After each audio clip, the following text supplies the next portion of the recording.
It was the sound that started it all. A thick, metallic bang, like a cannon going off in the suburbs. Every bird in Pine Needle Estates took off in synchronized panic. The dogs started howling 3 streets over. And even old Mr. Murphy dropped his gardening shears. That bang was my grandfather, Jack Madison, slamming our garage door shut with the fury of 1,000 HOA violations. But it wasn't just any garage door slam. No. This one locked in 2 massive commercial trucks inside our family garage. And those trucks? They belonged to Karen Delaney, the high-heeled, clipboard-wielding tyrant who ran the HOA like she was auditioning for a suburban dictatorship. Grandpa didn't just slam that door. He declared war. It had all begun, ironically enough, with muffins. Blueberries, store-bought, and offensively dry muffins Karen had left on our doorstep with a note taped to the box that read, "Friendly reminder. Your trash bins were left out too long again. Also, I'll be using your garage this week for HOA equipment storage. Per temporary Ordinance 42B. Much appreciated." Now, most people would have called this bizarre, maybe even illegal. Grandpa called it a personal attack. "She's trying to claim territory," he said, pacing in the kitchen, chewing a toothpick like it owed him money. "Next thing you know, she'll annex the lawn and declare your bedroom a community conference room." We thought he was joking. We thought Karen was exaggerating. Until the trucks showed up. 2 of them.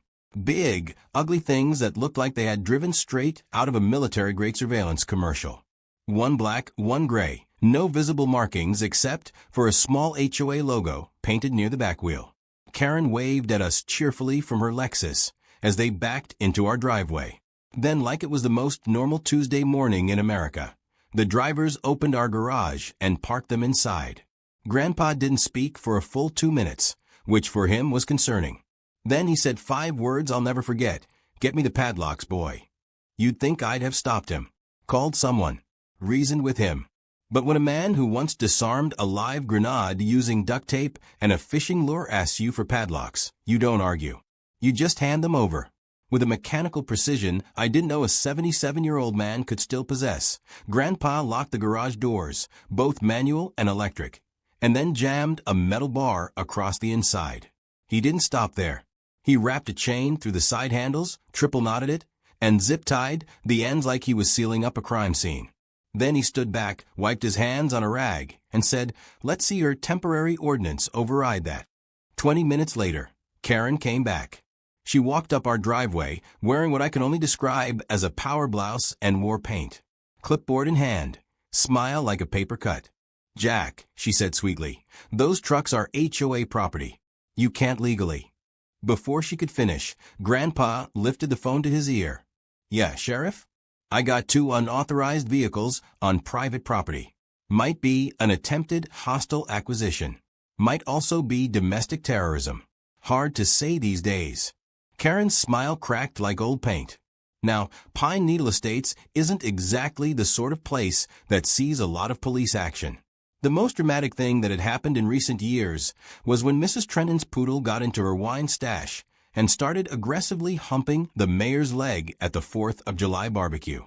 So when the sheriff's cruiser rolled into the cul-de-sac 10 minutes later, people came out like it was parade day. Sheriff Dale stepped out of his car, one hand on his belt, the other holding his coffee like it was too early for whatever this was. He took one look at the trucks, then at Karen's expression, then at Grandpa's crossed arms and said, "Well, looks like I walked into a homeowner's feud again." Karen marched over to him, waving a stack of printed pages that smelled like toner and delusion. "These are the HOA regulations. Section 12.4c clearly states that in the event of equipment overflow." Grandpa interrupted. "They ain't equipment. They're trucks. My garage ain't a depot, and my grandson ain't a warehouse manager." Dale raised an eyebrow at me. I shrugged. They didn't even ask. Karen turned on me like a hawk spotting a wounded mouse. "You're a minor. You don't have authority in property disputes." Grandpa snapped. He's 17. Fought off a black bear with a rake last summer. That earns him more authority than you'll ever have. The sheriff sighed. All right. Everyone cool it. Karen, technically speaking, unless you have written, signed consent, You can't just store things in someone's garage. Even under HOA rule, private property takes precedence. Karen sputtered like someone just unplugged her from the grid. But I am the HOA. I issued the ordinance. And I, Grandpa said, locked the door. The trucks were stuck. Karen was furious. The sheriff shrugged and left with a warning to settle it civilly. But nothing about what followed was civil. That night, Karen tried to cut the chain. I heard her outside around midnight, whispering like a cartoon villain. But Grandpa was waiting. He turned on the motion sensor sprinklers. She got blasted so hard she slipped, landed in a puddle, and screamed so loud even the raccoons fled. By the next morning, neighborhood gossip was on fire. Mrs. Pine from across the street baked us a cake that said Team Grandpa. Someone printed t-shirts. Karen wasn't just mad. She was planning retaliation. I could see it in her eyes as she marched back to her Lexus. This wasn't over. Not by a long shot. And neither was the mystery. Because when Grandpa and I peeked into one of the trucks, just for curiosity's sake, we didn't find boxes of folding chairs or HOA banners like Karen claimed. We found what looked like surveillance gear. Monitors, cameras, labeled folders, files, things labeled with names, neighborhood names. That's when Grandpa said the second sentence I'll never forget. Son, we ain't just dealing with a power-tripping lawn queen anymore. We're dealing with something big, possibly federal. And that's how we went from HOA complaints to locking down Karen's mystery trucks and uncovering what might be the biggest suburban scandal our town has ever seen. All because Karen couldn't keep her trucks and her nose out of our garage. The morning after the great garage lockdown, things in Pine Needle Estates felt less like suburbia and more like the opening act of a suburban Cold War.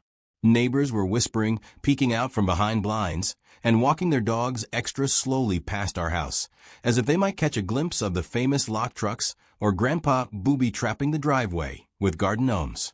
Karen, for her part, was not one to let defeat soak in for long. She reappeared at exactly 9:02 a.m., freshly coiffed and dressed in an aggressively pink pantsuit, marching up to our mailbox like she was leading an HOA military parade. She slipped a formal-looking envelope into the box and marched off without a word. The envelope contained an official HOA summons. Apparently, we were to attend an emergency board meeting that evening to discuss our ongoing obstruction of community resources and unneighborly behavior. Grandpa read it out loud, laughed for a solid 30 seconds, then used it to scoop up a particularly defiant squirrel turd from the bird feeder. "We're going," he said, wiping his hands on a towel. "But we ain't going quietly." Meanwhile, the trucks remained untouched, locked, silent, but something about them didn't sit right. I couldn't stop thinking about the strange equipment inside, the surveillance gear, the manila folders with names on them. Why did the HOA even have that stuff? What were they doing with it? Grandpa had theories, of course. He always had theories. One involved a secret HOA cult that started in the late 90s, complete with robes made out of lawn care uniforms. Another involved Karen being part of a secret government HOA training program, like the CIA, but with hedge clippers.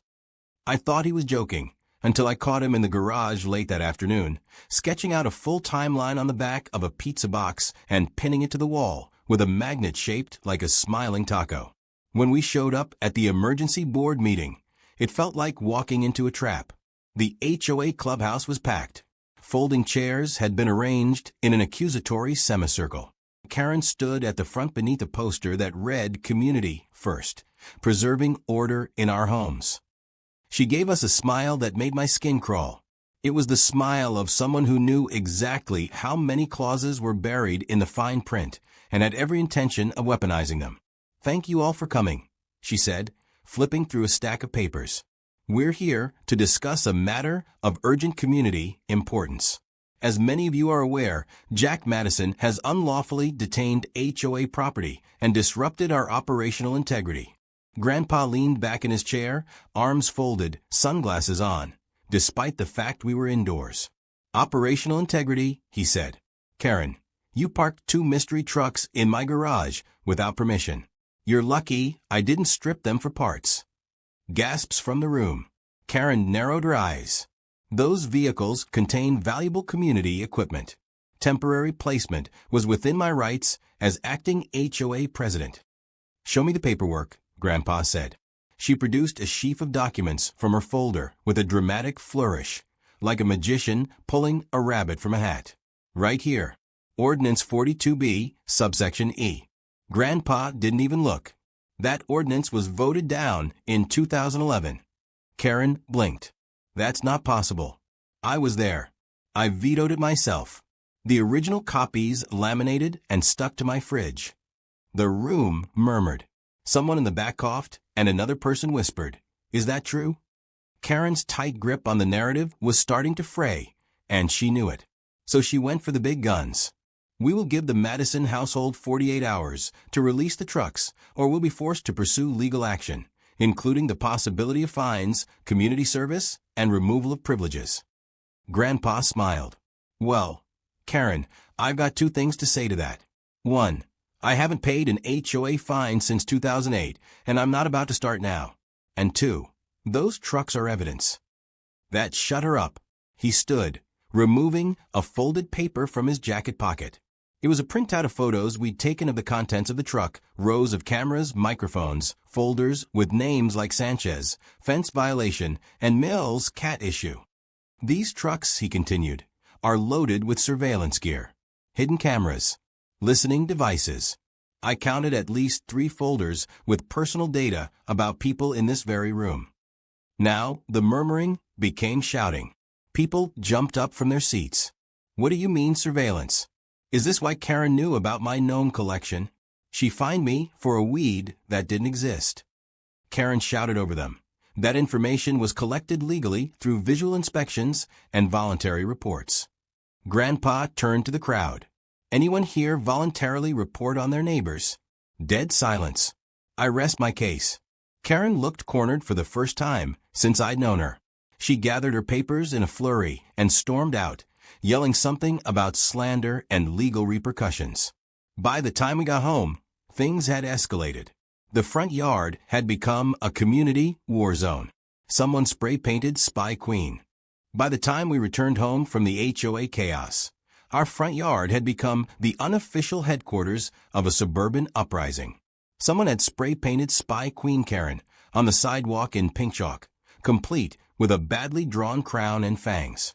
A neighbor we barely knew from 3 doors down dropped off a casserole with no note, just a smile and a wink, like it was a secret code for "we're on your side." Even the local pizza guy gave Grandpa a free large with extra sausage, saying, "For the man who finally stood up to her." It would have been hilarious if it didn't also feel like we were being watched. Grandpa didn't waste time. The second we stepped inside, he locked the door, pulled the blinds, and turned the living room into what he called Command Center Alpha. He laid out the photos from the truck contents across the coffee table and started matching them with names from the HOA member list. I didn't even know he had a member list. Apparently, he'd kept every HOA mailer since 1999, filed alphabetically and color-coded for relevance. I always thought he was just a hoarder with a weird filing fetish. Turns out he was prepping for suburban warfare. The photos showed more than we'd realized. Not just cameras and audio gear. Some of it was disguised as lawn decorations. One birdhouse had a lens embedded in the perch. A garden frog with a tiny antenna poking from its back. A sprinkler head that looked normal until you zoomed in and noticed the pinhole. My grandpa was going through the images like a detective on a Netflix binge. Every so often he'd mutter, "She had this stuff set up right under their noses." This goes deeper than just a few HOA fines. I asked him why Karen would even bother with surveillance. What could she possibly want to know about people who argued over mailbox paint and lawn heights? He looked at me like I'd missed the entire plot of a movie halfway through. "Control," he said. "She's not just managing rules. She's manufacturing leverage." She knew about people's habits, secrets, arguments, even their pets. You know why Larry got fined for his dog barking at 3 a.m.? Karen knew when his daughter snuck out, and she used the dog as an excuse. It's not about violations, it's about compliance. It was a lot to digest. I stared at the pile of folders in the photos. Names of neighbors I'd grown up waving to. Some with violation titles, some with vague descriptions like possible affiliate, watcher, or neutral. One file stood out, ours. The label just said Madison, contingency plan. We knew we had to see what was in that truck for ourselves. We'd only taken a quick peek before, but now we needed evidence. Actual evidence. Grandpa decided we'd wait until after dark. He didn't want to risk Karen pulling another stunt or calling in backup. Not that she had many allies left. Social media had turned on her fast. The HOA Facebook group was a meltdown. Every post evolved into finger-pointing and screenshot dumps of Karen's past fines, her suspiciously high HOA salary, and one very blurry photo of her kicking over someone's Halloween display in 2021. That night, under the cover of darkness and the loud hum of cicadas, Grandpa and I snuck into the garage. He unlocked the chains like a bank vault, motioned me to help him lift the metal bar, and slowly rolled up the door just enough for us to slip inside. The trucks loomed in the dark like sleeping beasts. Grandpa popped open the back of the gray one and flicked on a flashlight. We stepped in. The interior was packed wall to wall with boxes, equipment, and labeled drawers. It was organized, methodical. This wasn't someone dumping HOA gear. This was an operation. Grandpa opened a drawer marked Visual Logs, Zone B. Inside were stacks of DVDs, labeled by house number and date. Some of them went back over a year. He popped one into a portable player that was sitting nearby, and we watched grainy footage of a backyard. Nothing unusual, until we saw Mr. Simmons from Lot 6 pulling up flowers from his wife's garden and replacing them with plastic ones. He looked around guiltily, then shoved the real ones in a trash bag. I looked at Grandpa. This is creepy. He nodded. It gets worse. The next drawer had paper files. Black and white photos, some candid, some clearly taken with zoom lenses. Notes about personal routines, arguments, even illnesses. One file had a sticky note. Leverage, late taxes, mortgage default possible. It didn't take long to figure out Karen had dirt on almost everyone. Enough to threaten, coerce, or manipulate. Then we found the folder labeled Madison. It was thinner than I expected, but inside was a single sheet with a timeline of our family's HOA history. Every time Grandpa refused to pay a fine. Every time we skipped a mandatory meeting. Every sarcastic letter he'd mailed in response to a notice. At the bottom, one chilling line. Possible risk of disruption. If activated, engage plan. Engage plan. I whispered. What does that mean? Grandpa didn't answer. He just looked angry. Not loud angry. Quiet angry. The kind of angry where the gears in his head were turning faster than ever. We took photos of everything. Every folder, every log, every note. Then we locked the truck back up, sealed the garage, and retreated to the house without a word. Back inside, Grandpa finally spoke. We're not calling the police. Not yet. I didn't understand. Why not? We've got proof. This is illegal. Because the moment we call, we lose control. Karen's smart. If we don't do this carefully, she'll vanish before they can lay a hand on her. And if she gets the files back, we're toast. So what do? We go full neighborhood. Rally them. Get them on our side. But not with speeches or angry posts. We're going to give Karen enough rope to hang herself. Let her make a mistake. Then we catch her in the act. I paused. How? Grandpa leaned forward and grinned. We're going to bait the queen. That was the moment I realized we were in way over our heads. But I also knew there was no going back. We weren't just feuding with a nosy HOA president anymore. We were taking on a puppet master with a suburban spy ring, and the only weapons we had were a retired veteran, a 17-year-old kid, and a growing band of neighbors with nothing left to lose. Karen wanted order, but all she was about to get was chaos. Grandpa's plan wasn't exactly FBI level, but it was brilliant in its own chaotic old man way. We were going to stage an elaborate sting operation right under Karen's nose, using the one thing she couldn't resist, control. We figured if we fed her just the right amount of bait, something that looked like a crack in the neighborhood's order, she'd swoop in to fix it herself. And when she did, we'd catch her red-handed. But this wasn't going to be just a prank or a gotcha moment. It had to be airtight, public, and undeniable. Something she couldn't talk her way out of or bury under legal jargon and HOA bylaws. And so, Operation Neighborhood Watchdog was born. It started with a decoy violation. We chose the Kingsleys, two elderly retirees who hated drama but loved to be involved in absolutely everything. We told them to leave their trash cans at the curb for 3 straight days, put up an inflatable flamingo wearing sunglasses, and run a non-eco-friendly sprinkler during watering restriction hours. All cardinal sins according to the HOA Bible.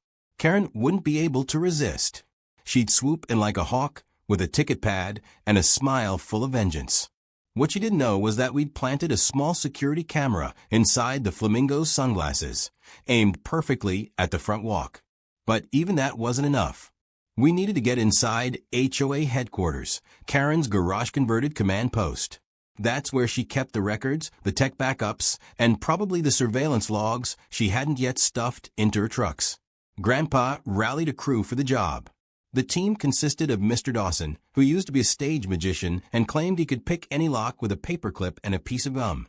Nina from across the street, who'd recently gone viral on TikTok for sneaking her emotional support goose into an airport. And Dee Dee, the cat lady with 11 feral cats, and a deep grudge against Karen for a series of escalating fines related to inappropriate meowing. The infiltration was set to happen during the HOA fundraiser disco night.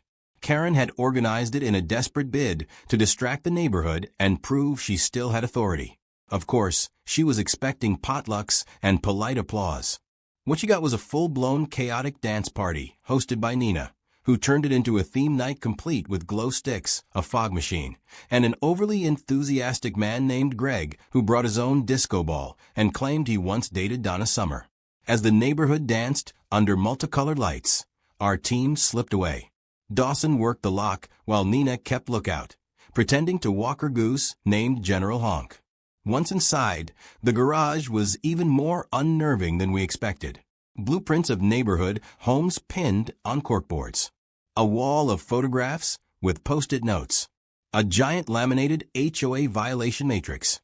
And in the corner, a locked filing cabinet that practically screamed Karen's dirty secrets inside. Dawson cracked it in under 5 minutes. Inside were files that made the ones in the truck look like light reading. We found spreadsheets tracking fines collected over 5 years, most of which hadn't been accounted for in the HOA's financial reports. There were receipts for surveillance purchases under vague expense labels like decorative enhancements and safety improvements.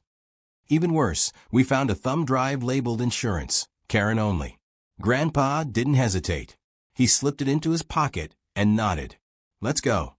Back at the party, everything was hitting its peak. The fog machine was pumping like it had something to prove. The General Honk was honking in sync with the beat, and someone had challenged Karen to a dance-off, which she accepted with terrifying confidence. She actually won, but no one clapped. They were too busy watching her flail and spin like a malfunctioning Roomba. She stormed off shortly after, probably because someone slipped a note into her purse that read, "We know what's in the trucks." That night, Grandpa and I sat in the garage going through the thumb drive. It was worse than we imagined. Audio files of private conversations recorded from hidden mics, some of them clearly from inside homes. Personal information, birthdays, social security numbers, employment data, compiled and categorized. She'd been building digital profiles on half the neighborhood. It was beyond just power-hungry.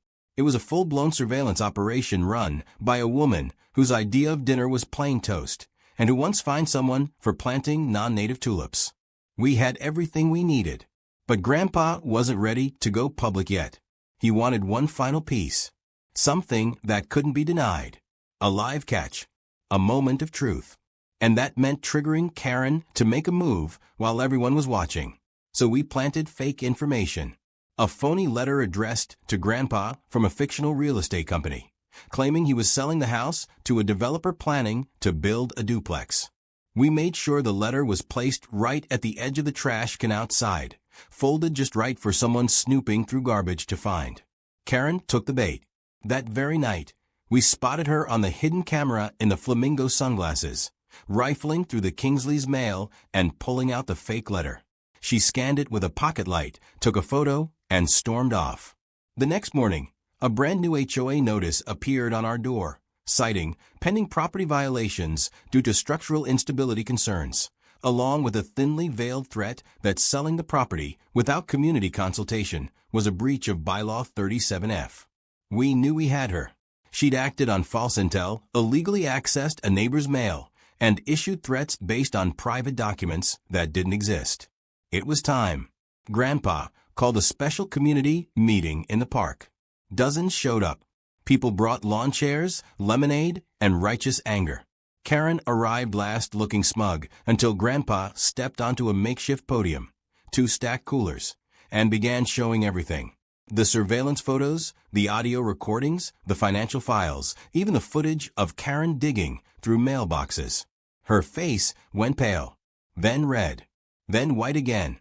She tried to interrupt, shouting about doctored evidence and slander, but no one was listening. They had seen the files. They had heard the tapes.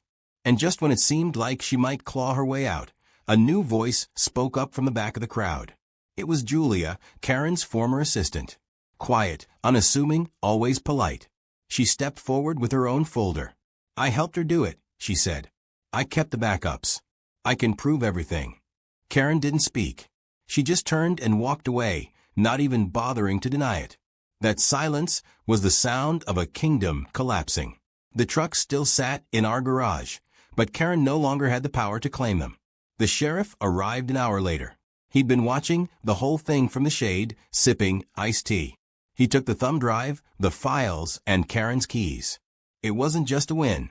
It was the fall of an empire. But Grandpa, of course, wasn't done yet. He leaned over and whispered, "Now comes the cleanup. Let's see what happens when you take the queen off the board." By the next morning, the whole of Pine Needle Estates had changed. It felt like the fog had lifted after years of walking blindfolded through rules, fines, and silent fear. People were smiling again, waving to each other with the easy comfort of shared relief. Kids rode their bikes without looking over their shoulders, and someone even dared to leave their recycling bin out on the wrong day, almost proudly. It wasn't defiance anymore, it was freedom. But as Grandpa had warned, the battle might have ended. But the cleanup was only just beginning. Karen hadn't been arrested, at least not yet.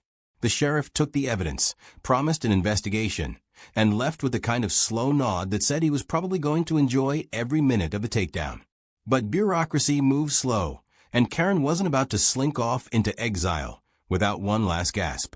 Her house, once the sterile heart of HOA order, now looked like a bunker. Curtains always drawn. No car in the driveway. No lawn gnome to greet the morning sun. Just silence and the faint paranoia that something was still brewing behind those walls. Grandpa, meanwhile, was practically vibrating with purpose. He said the neighborhood couldn't just return to normal.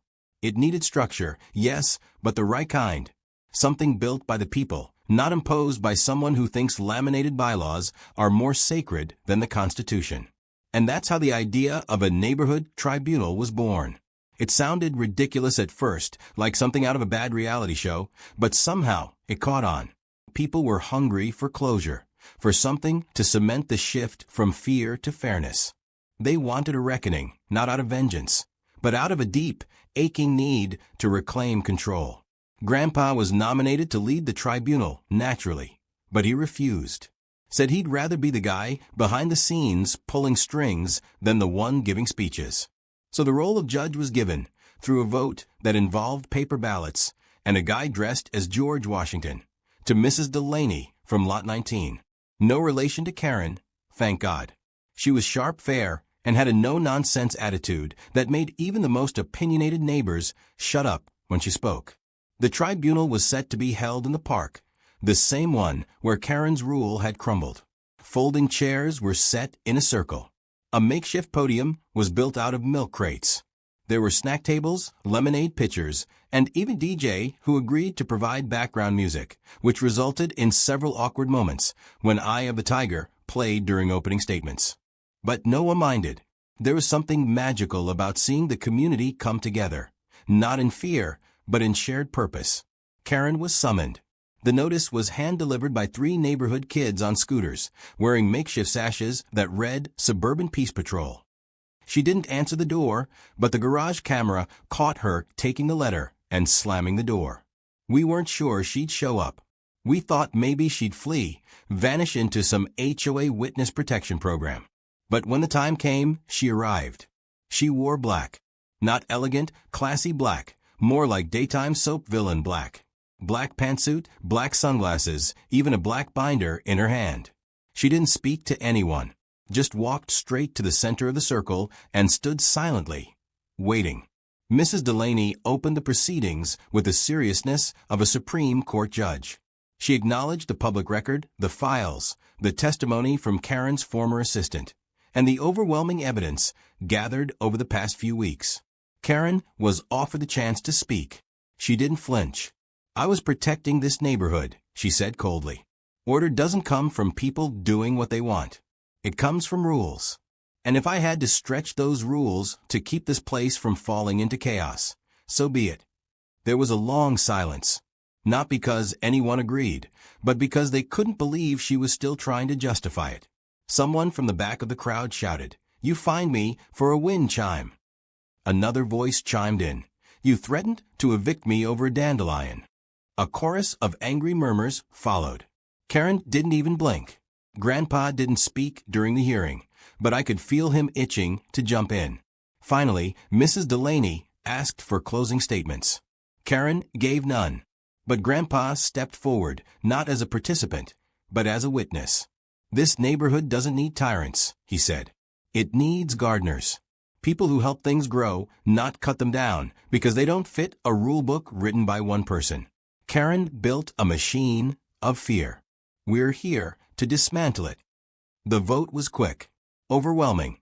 Karen was formally removed from all HOA responsibilities, banned from holding any future positions, and ordered to relinquish control over all HOA records, equipment, and funds.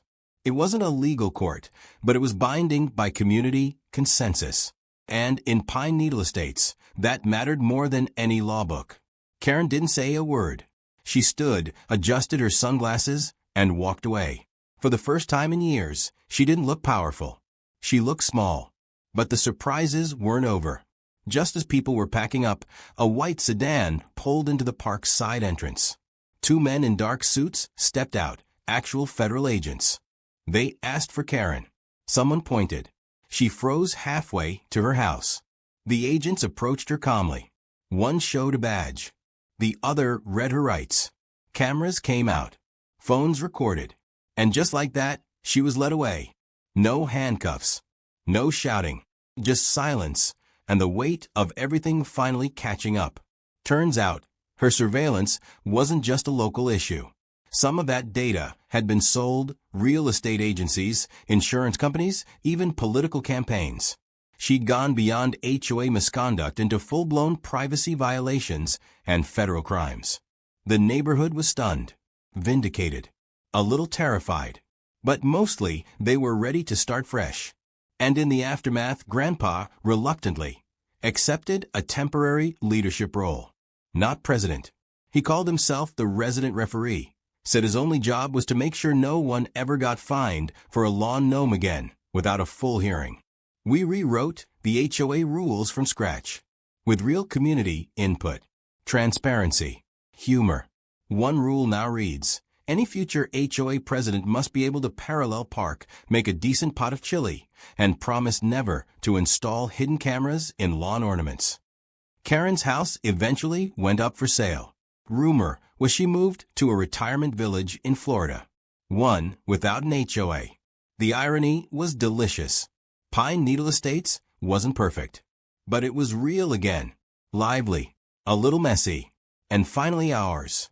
The trucks were gone, hauled off by the sheriff's office one bright Wednesday morning, while half the neighborhood stood in their robes, sipping coffee, and pretending they just happened to be out walking. Grandpa watched from the porch with his arms crossed, nodding once when the second truck disappeared around the corner, like a general satisfied with the cleanup after a battle. I think he would have lit a cigar if Mom hadn't made him promise to quit last spring. Still, There was a glint in his eyes that hadn't been there for years, like someone had flipped a switch inside him. Maybe because, for the first time since we'd moved into Pine Needle Estates, he didn't feel like the old guy in the neighborhood. He felt like the protector of it. A defender of driveways and garages, and everyone's right to keep flamingo lawn ornaments in peace. Without Karen breathing down everyone's neck, the neighborhood felt lighter. Kids played louder, front yards became living rooms, and neighbors who hadn't spoken in years suddenly found things to talk about. There was a block party that weekend, completely spontaneous, organized by 3 moms on Facebook and 1 retired guy who owned a bounce house business.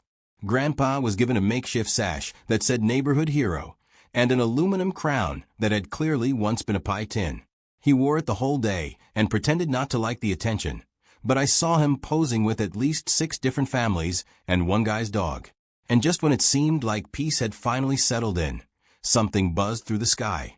At first, we thought it was a bird, maybe a hawk or a crow, but the movement was too mechanical, too precise.